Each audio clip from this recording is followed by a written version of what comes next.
topics and opinions expressed in the following show are solely those of the host and their guests and not those of W4CY Radio, its employees, or affiliates.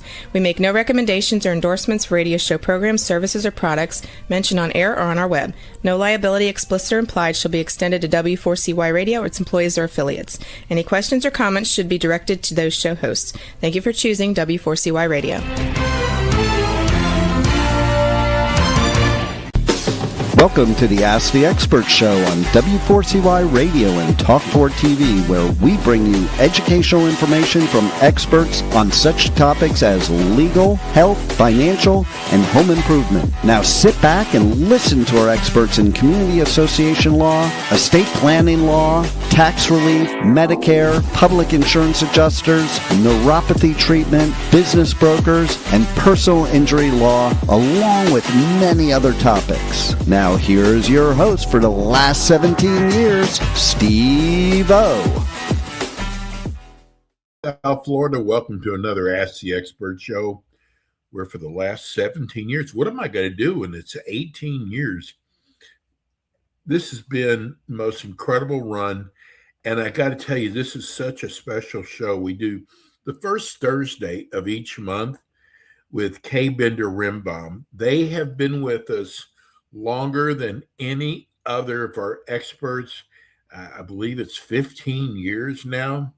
And it's still, I can't wait to share some information with our expert who's like, he could do this by himself. He doesn't even need me.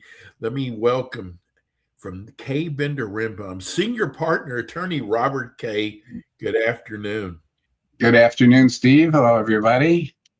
You know, Robert, your show is so easy to do. It does help that we get about 50 emails in each month, but now with TikTok, and I wanted to share this with you, what's so amazing, our show has just gone on the air, and maybe to some people it's not a big deal, but I'm looking at we're already over 1,000 likes.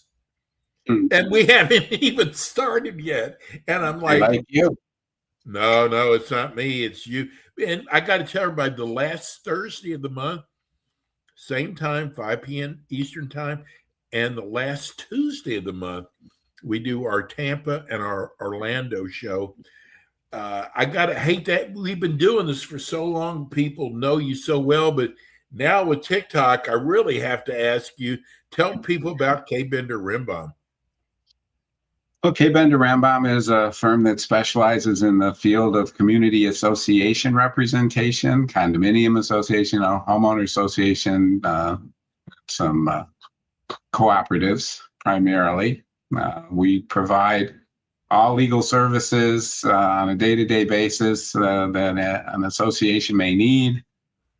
Be it review of the governing documents, provide a legal opinion as to rights and responsibilities of the association and the owners, dealing with covenant violations, dealing with unpaid assessment collection, dealing with contract negotiation, construction defect pursuit, any kind of litigation situation the association finds itself in, dealing with municipalities, code enforcement issues. Anything an association is going to deal with on a day-to-day basis is the legal things that the law firm will do.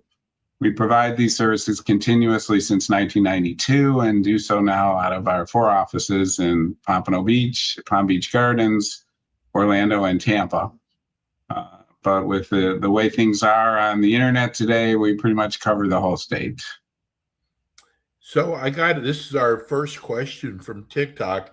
Hey, I saw your show. I'm very curious.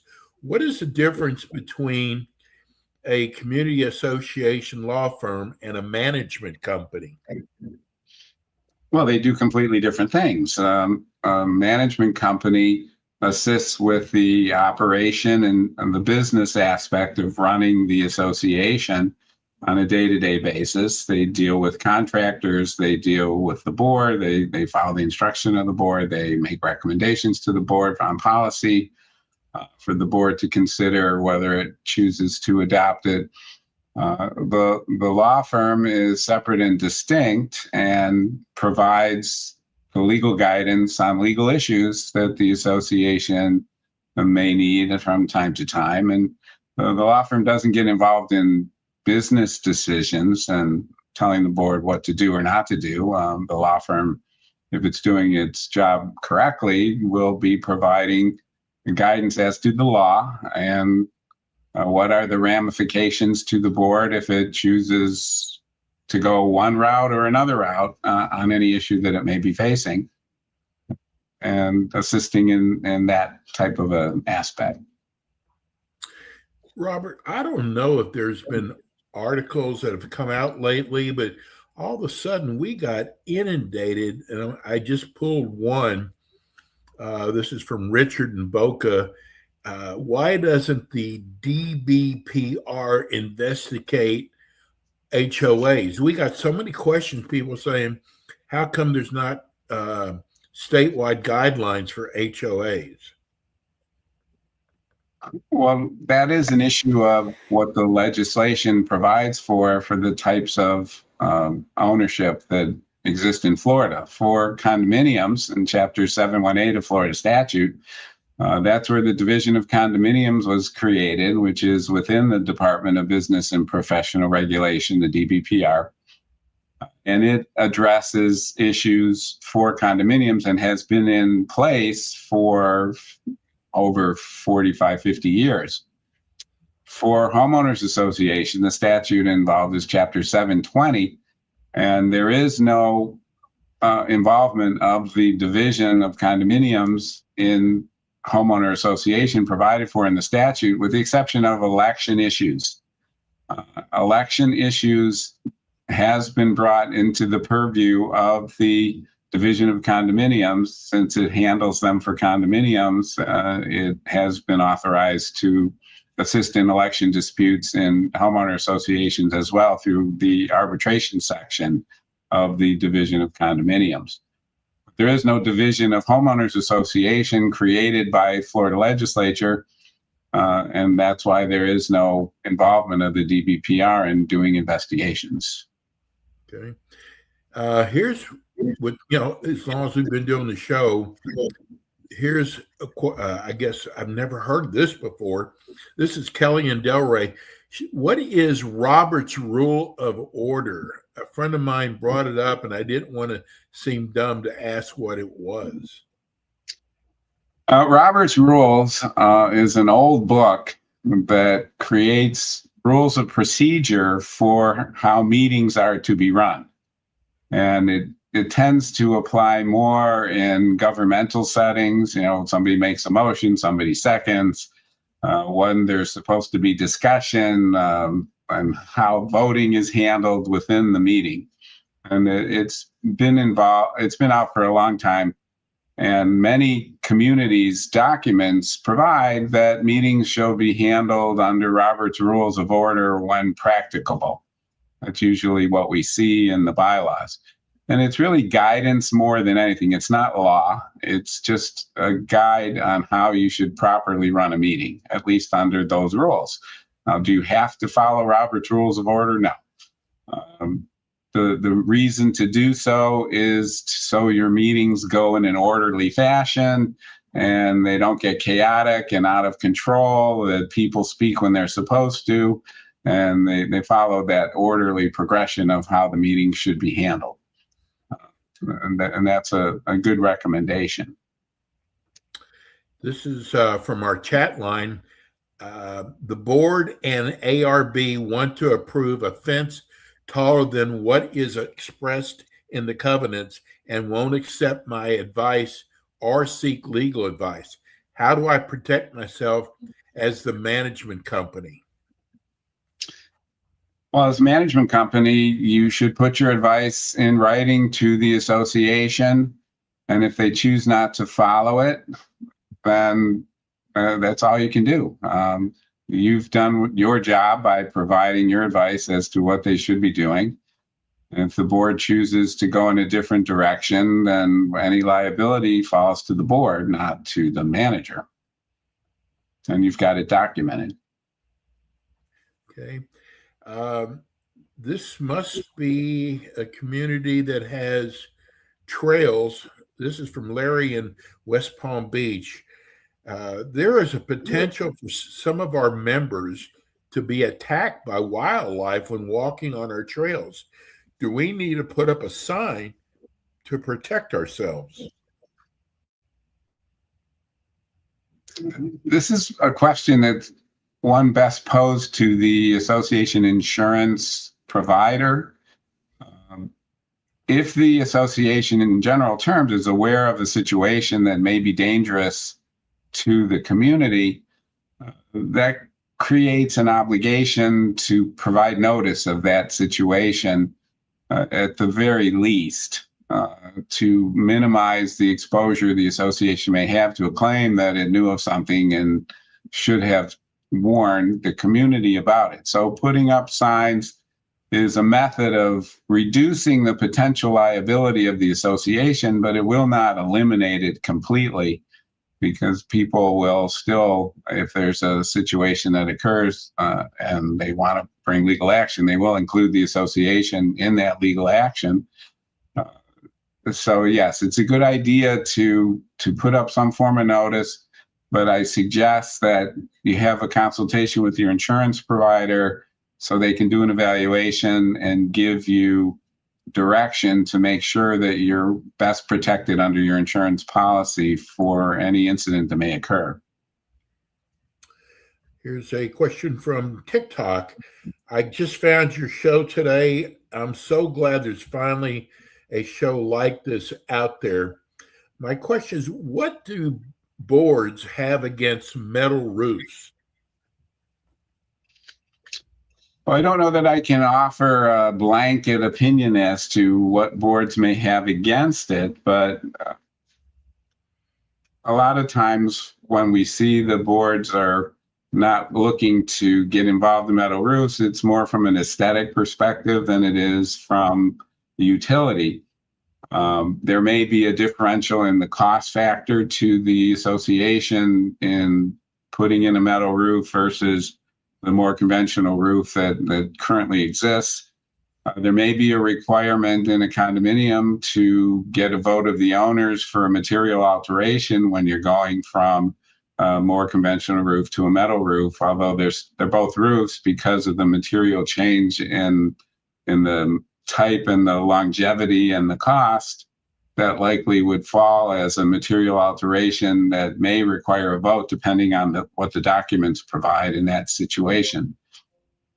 I think that the metal roofing industry has evolved significantly over the years, and the product that they put out doesn't look a whole lot different than what other more conventional roofs are. And it's something that should be considered if it's within a reasonable price differential than what the board is considering, and falls within the budget that the association is working with.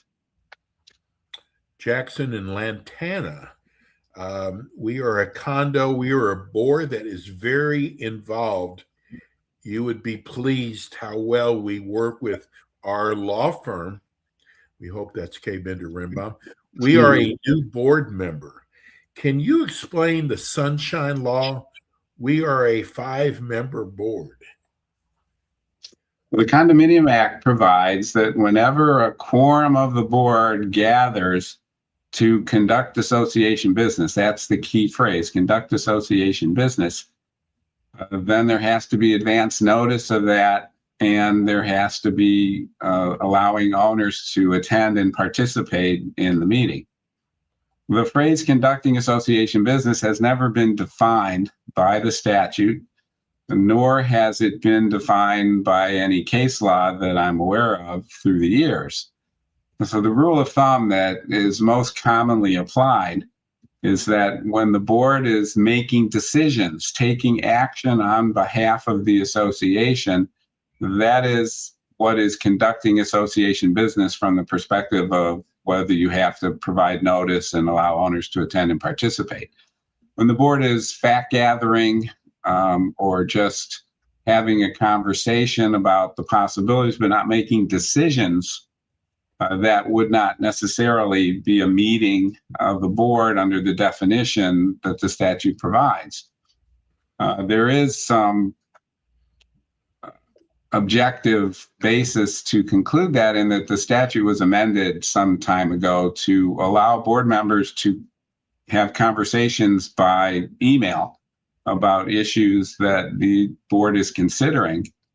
And those are not considered meetings of the board. They just cannot vote by email. So they have to vote at a meeting that they're physically at or virtually at that's open to the membership. That can be analogized to the conclusion that you can have conversations and not be violating the quote unquote sunshine law, which really sunshine applies to government meetings, not private community meetings, but it is a common term that gets used. It's not as quite the same as what the governments are required to do. So that's in essence what they're dealing with. Quite often, they also need to keep in mind that sometimes the board members are also the officers of the association, and those are two different functions. Consider it like different hats that you wear. If you wear your director hat, you're doing one function for the association. If you're wearing your officer hat, you're doing a different function. There is no requirement of when the officers meet and they're doing their officer tasks for the association, that constitutes a meeting of the board that needs to be noticed and owners have to participate in. And oftentimes owners get confused because they see the board members who are also officers in the office doing their thing as officers and think they're having private meetings. Now, could there be some crossover? Sure. But in the strict technical situation, they're two different things, and you kind of have to look at the facts and circumstances of each particular situation before you reach a final conclusion. Well, for those of you who are writing in about the schedule for the month of August, we're going to be going there in just a minute. I want to get this last question in before we go over your schedule for the month of August. This is from Christine in our chat line. In a condo, the water line from the shutoff valve to the building, who is responsible for the repair if it should break? Well, that's really going to be document specific to that particular condominium. So you'd have to look at the documents to see what the boundaries are of the unit versus the common elements and what the maintenance responsibilities are expressly stated within the documents. The statute doesn't provide for that answer. So you have to look at your governing documents, and they're not all the same. So to make a determination one way or the other, you will have to do that analysis before you can reach a conclusion. Okay, let's go to the schedule for August with all your classes coming up. And most right. Well, and from your perspective, it's a light month. Okay. We have on August the 11th at noon on Zoom, HOA record keeping and records access. There'll be credit for managers and for HOA board members. Emily Gannon from the Pompano office will be presenting, and it's hosted by the CAI Southeast Florida chapter. On August the 12th at 11 a.m. on Zoom, screening process, developing procedures and training your committee. There's credit for managers on this presentation. Chris Posner from our Pompano office will be presenting, and that's going to be hosted by Association Community Education. On August the 17th at 2 p.m. on Zoom, Navigating the Federal Fair Housing Act, FFHA, Assistance Animals or Pet. There will be credit for managers on this one and for HOA board members, and Alan Schwartzide of our Orlando office will be presenting on that. People may be aware that HUD has recently come out with a statement that emotional support animals is not something that they're going to be pursuing on a federal level, which complicates the fair housing aspect, because that's what we're talking about with assistance animals. But there is still some state law provisions that do incorporate that concept. So that's still an issue that is open for consideration to the board. So that's something you may want to consider attending to hear the most recent views on that topic. August 21 at 10 a.m. on Zoom. HOA is a board member certification course. Credit for manager and certification for new HOA board members as required by statute. Kirsten Hens of our Tampa office will be presenting, and it's hosted by Empire Management Group. That's all we have in August. But before our next show on September 2nd, we have a live event at the Tamarack City Center. We have an Ask the Attorneys, an open forum Q&A discussion on community association law and topics, one of your favorite kind of ones that we've had in the past, Steve. Emily Gannon from our Pompano office will be there to answer questions submitted by the participants, and they'll be talking about follow-up questions and having that lively discussion that tends to come when people start adding to each other's questions. And then on September 3rd at noon on Zoom, we have a legal update 2026, which is basically the changes in the laws from 2025. Managers will need this before the September 30th CAM license renewal deadline. And Alan Schwartzide from the Tampa office will be presenting, hosted by Campbell Property Management. That's what's upcoming. If you're interested in any of these courses, go to our website, kbrlegal.com, click on the calendar, click on the event you're interested in, and enter your registration information so you get the Zoom credentials for the Zoom presentations. It would be good to RSVP to the Tamarack City Center on September 2nd, so we would have enough information for everybody who comes. I wish you could see all the people who are thanking us for your show. We're going to go to a break right now. When we come back, we've got more of your questions. We'll be right back.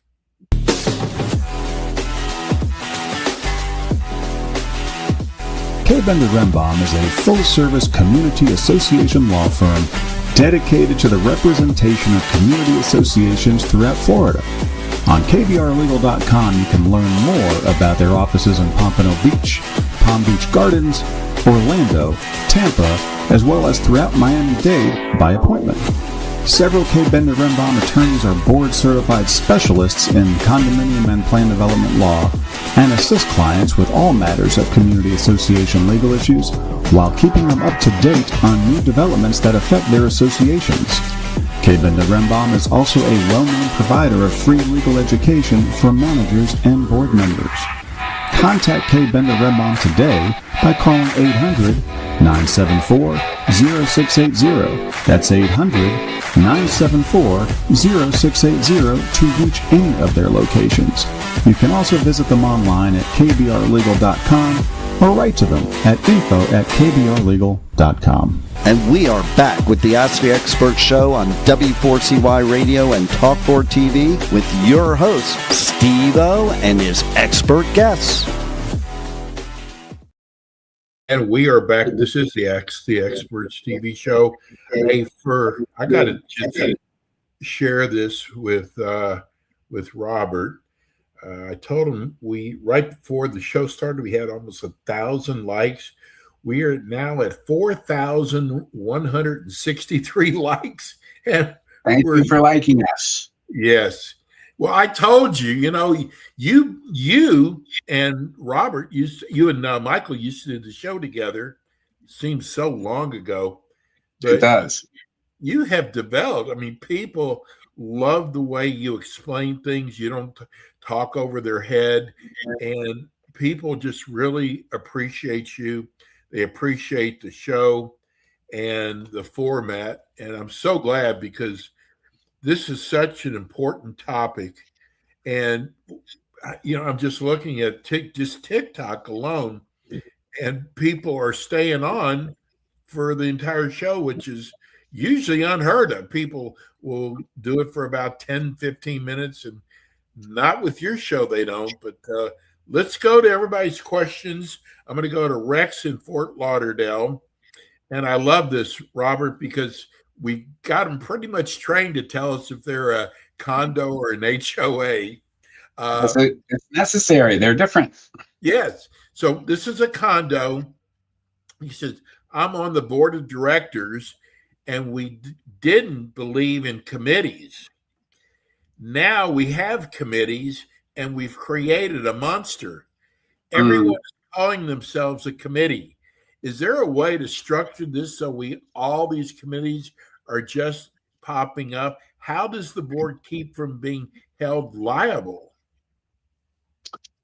So for committees, you want to refer to your governing documents, primarily your bylaws, to see whether there are specific committees that are provided for in the documents, which usually are appointed by the board and no other way. The board, whether their documents provide for that specificity or not, can adopt a policy that indicates that the only valid committees of the association are those that are appointed by the board and fall within the oversight of the board, and anyone else who's calling themselves a committee is not an official committee of the association, and they're just doing it on their own. And making that a formal written announcement to the community, and then the board appoint what committees it wishes to have, or if it doesn't wish to have any, it can certainly make that decision as well, unless the bylaws require some. Sean in Boca, HOA, legislation for HOAs, they have created statutes for HOA boards to be restrictive in regards to the fining process, like parking violations. We fine residents, but then they move their car when they receive the parking violations. What are we to do?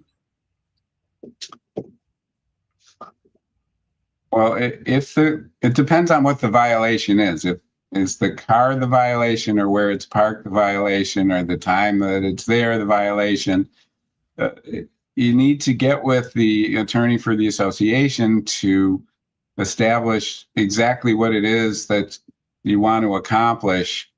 So you may need to revise your documents or adopt a different rule that will provide you a little bit more enforceability of what you're trying to accomplish. Fining is a method of enforcement that's optional. It's not mandatory, and has a strict procedure under the statutes that has to be followed in order to be valid. Which requires a notice to the owners of a specific violation and the fine that's being imposed upon them, and an opportunity for a hearing before a committee that will evaluate whether or not the fine should or should not be formally imposed against that particular owner. The fine can be up to $100 per incident, and each day can be a separate fine up to a maximum of $1,000, unless your documents provide for something higher. And in an HOA, if the documents provide for a collection of fines through the assessment process, it generally has to be over $1,000 on a particular violation. Then it's possible to pursue them that way. Otherwise, fines are not lienable, collectible as assessments, which make them much more difficult to enforce. But if somebody's doing, and it's usually a fine is better for a violation that's short in term, because if you go to court about a violation that occurred before but isn't happening at the moment, the court's not going to be interested in that because there's no current violation happening. So that's one of the reasons that people use the fining process. But you probably need to get with the association council and address the specific issue in a way that's going to be more effective for you. Let's go to our chat line. She said, so are you saying that if the officers gather to discuss an issue, they don't have to post the meeting in advance? Well, officers don't necessarily gather to discuss an issue. They're doing their officer function. Like the treasurer is doing something with the books and record or the accounting records of the association. The secretary is overseeing the other books and records. The president is dealing with the day-to-day issues that come up.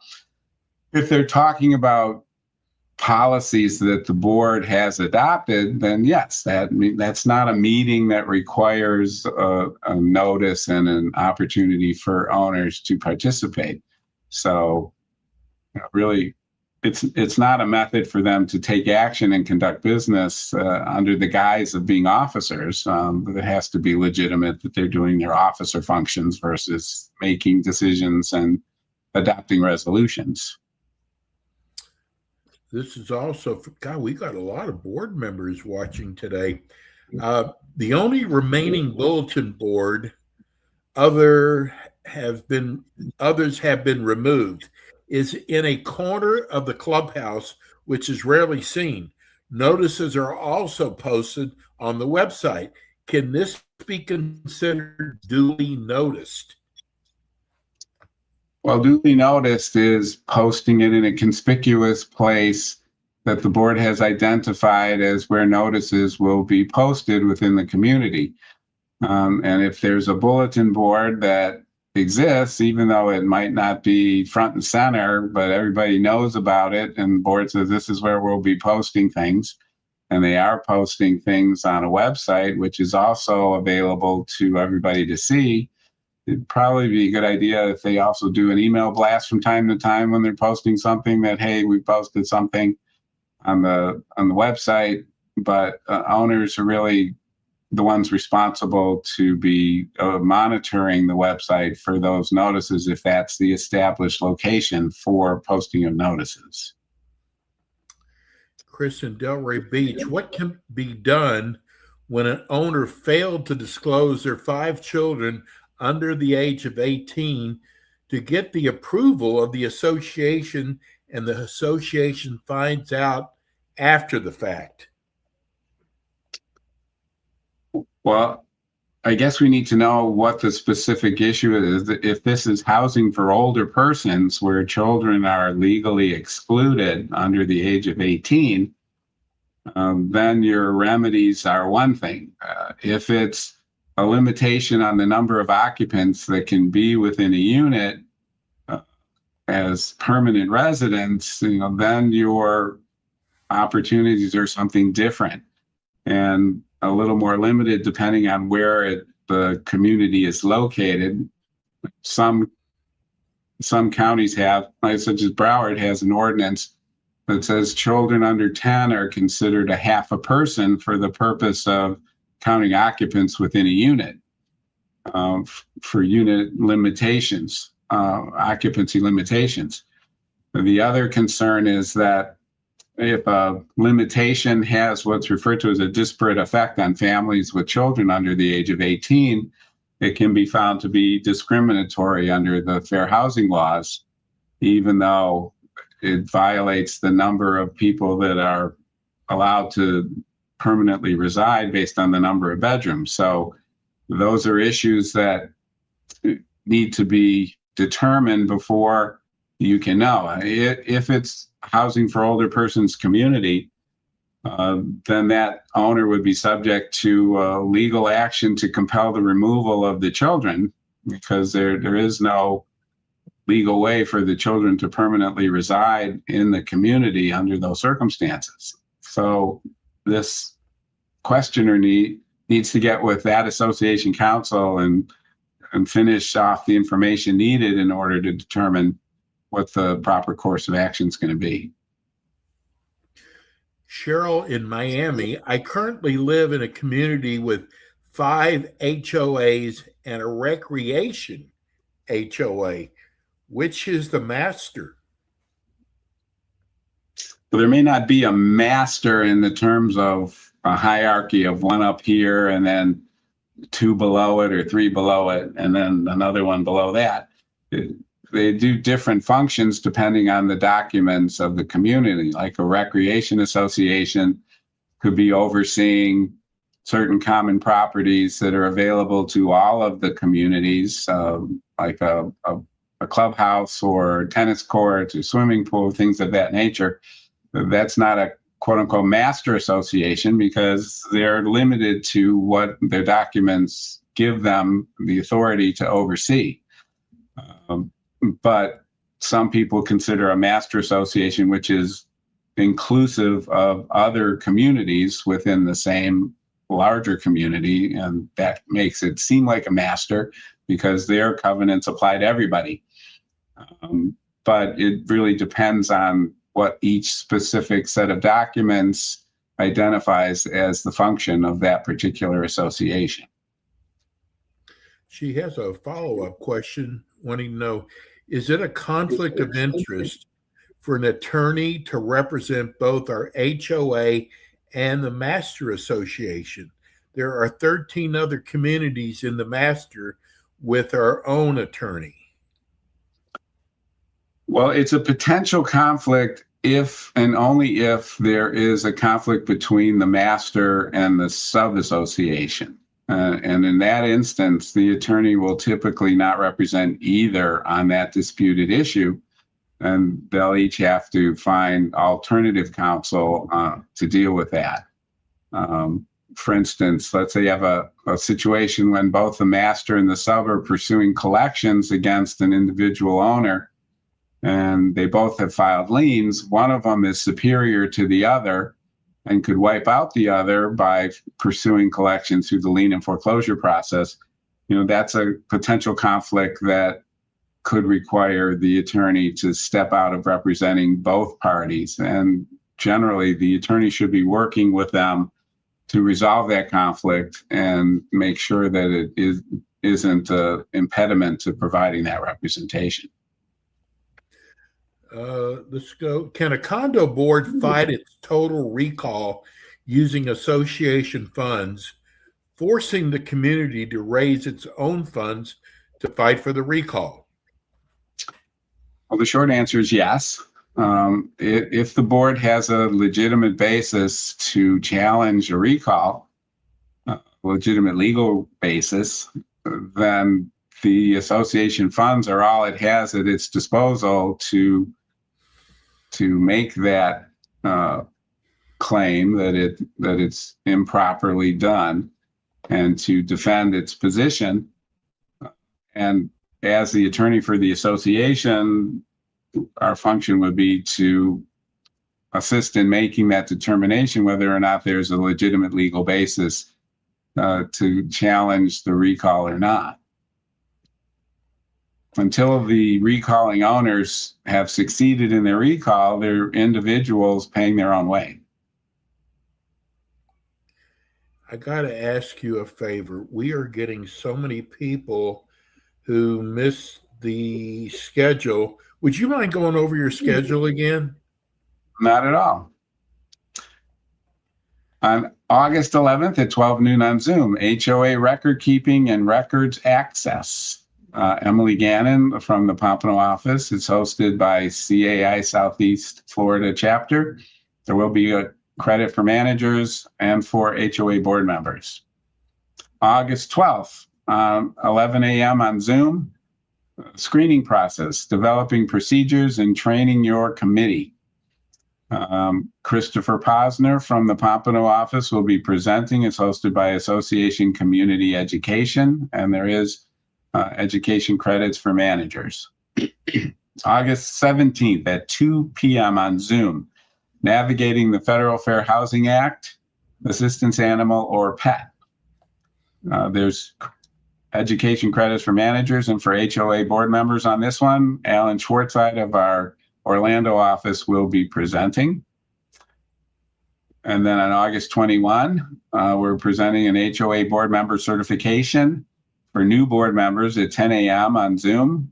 There's education credits for managers and certification for new board members for HOAs.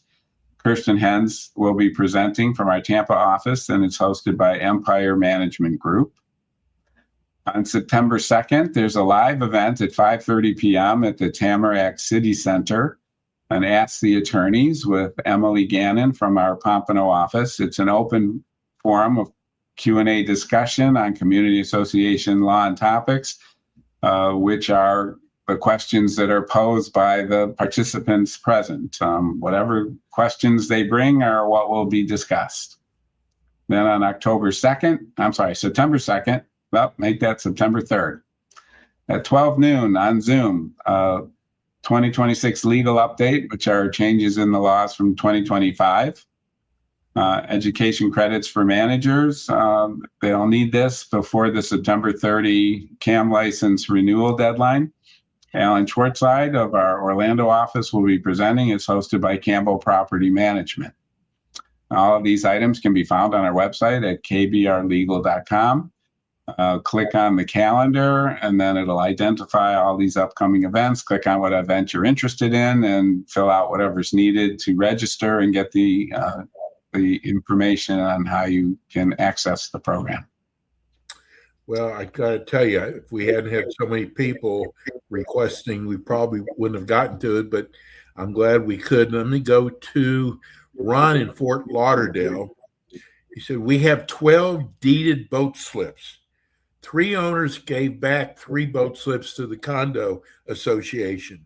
Can the association sell those slips to the owners? Well, with the boat slips, you're going to have to look at your specific documents to see how they're handled, if they're handled, and whether or not the association has the ability to sell them or lease them or assign them, or just what the limitations are on how they can be used. Sometimes the documents, particularly in some of the older communities, don't really fully address the topic, and it might require some assistance from association counsel to get to the bottom of what your limitations and rights are with respect to them. Sometimes it's not clearly identified as even being part of the condominium, and it might fall outside the boundaries of the condominium, which can tend to complicate those things. So this is an issue that you will need to have your association attorney dealing with your governing documents to get a complete determination for you. Nelson in Coral Springs, in the election meeting, can they vote on an amendment to take over the fences from owners if it is not on the agenda? And would that fall under new business or old without listing it on agenda? Well, if we're doing an amendment to the governing documents, it has to be properly noticed, and it has to be sent out to all the owners in advance of the meeting with a specific amendment language that's being considered as part of the notice for the meeting, and it does have to be part of the agenda. Just taking a vote at a meeting without following those notice procedures would be a defective adoption of the amendment, subject to likely successful legal challenge. Sony in Delray Beach, if a new director is appointed, is it not active until formally accepted and in the minutes? Depending on how the new director is appointed, quite often it happens at a meeting.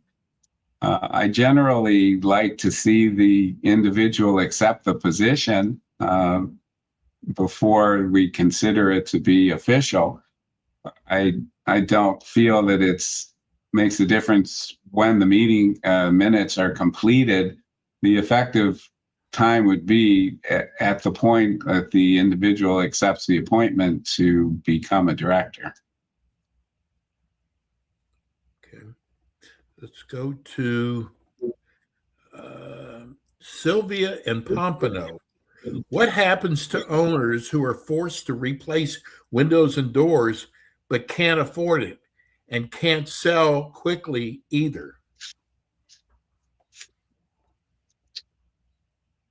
Well, those owners can be subject to the enforcement authority of the association, which can result in litigation against them by the association to ask the court to compel them to do what's required under the governing documents.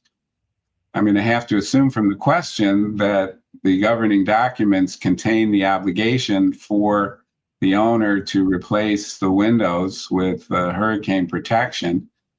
And that usually comes about by an amendment that the owners have voted on to change their documents to make that a requirement. The fact that the owners may be having problems with the ability to pay for that revision is something that the owners need to address with the board and try and work out some accommodation. Otherwise, the owners are going to have to find a way to either get it done, or they may find themselves involved in what can be even more costly litigation. Mary in Boca Raton said, did I hear on one of your shows correctly that placing an outdoor camera to the exterior of my home in an HOA could be considered a material alteration violation? I'm going to have to say no, you did not hear correctly, because material alteration is a condominium concept, not a HOA concept. So with respect to making alterations outside your home, you would need to consult in your governing document, your declaration of covenants, to see whether there is any limitations. Sometimes there is a referral to an architectural review committee that can create guidelines. So you'd need to review those guidelines to see if there's any limitation on the ability to place that on the exterior of your home. But from the perspective of a material alteration that requires a vote of the owners, that would not apply to this scenario. I want to tell everybody that if you've missed part of the show today, we're going to be replaying the show tomorrow at 2:00 Eastern time. Just a little favor that we can extend to K. Bender Rimbaum. Robert, tell people how they can reach your office. You can reach us by calling 800-974-0680. You can write to us at info@kbrlegal.com. Or you can go to kbrlegal.com, and on the first page of the website, there's a request for contact form that you click on and fill out, and then someone will reach back to you within the next day or so. You've got the greatest website. There's so much great information on there. Yeah, we appreciate that. Thank you. So Robert's with us again the first Thursday of the month at 5:00 Eastern time. And I've been watching this because I wanted to give the final results to Robert. We had 6,173 likes. Not bad. Nice. Not bad. That's just on TikTok. Anyway, Robert, thank you so much. Be well, my friend. You as well. Enjoy your new vision. Yes, thank you. Hey, that's attorney Robert K. Bender Rimbaum. They've been with us for 15 years. Anyway, they also do a show on the last Thursday and Tuesday at 5 p.m. This is going to do it for us today. We'll be back again with you as a replay tomorrow at 2:00 Eastern time. We'll be replaying the K. Bender Rimbaum show. Hey, everybody, have a wonderful weekend. We'll see you on Monday. Thanks for tuning in today to the Ask the Expert show on W4CY Radio and Talk4 TV. Tune in next week and every week to hear more from our experts on personal injury, insurance, air condition repairs, estate planning, Medicare, and many other topics in the areas of legal, health, financial, and home improvement. See you next week.